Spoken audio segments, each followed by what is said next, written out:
in Java in ka channel atang in klau lom cheu Vedio tlem zong Android in Android chung chang in sharing nei ka dua chu nge ni chuan in YouTube hi premium design in premium angin engtin nge kan ngaih thayang news emo ani lo le thupuan dang emo ani lo le kan favorite hla ho kha screen off chungin engtin nge kan ngaih thayang ti chuan in khami kha karon sharing Vedio khong ina top thlengin milo en sak don ya chuan in ka channel hi like le subscribe in milo pu ram don ya masabera Google Chrome kan kalanga Google Chrome atangin ta hianin vidmet timi hi official website atangin kan rong dokang vidmet timi achung dar hi kan dong latanga heta official download timi hi kan metanga an dong dokang ain download zo vele elai hian kan bakili kanga install kan tile anga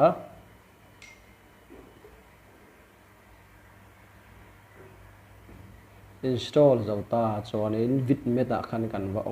kan va hongang kan install to mi application vidmet ti mi kan honganga open kan tinga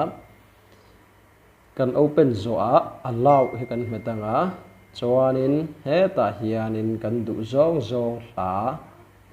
pakhat khat ta tekin na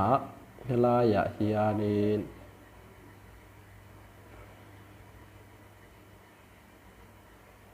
typing in du zong hla kan han test ang hemi hi mi zo hla thar lanal ti mi hi kan han ngai thlang advertise hi second tomorrow kalanga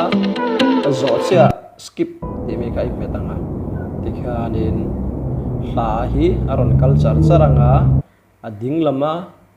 somi 360p timi ding lama dot pathum so kan me sanga play audio timi hi kan met vela ti hian aron langa aron play charanga chuanin lyrics chuanin sap la de chuan click ila lyrics aron lang don de kan du zong kha kan play thei chuanin screen hi kan off anga Zoom lo sila sang lian a phwa kha kan sange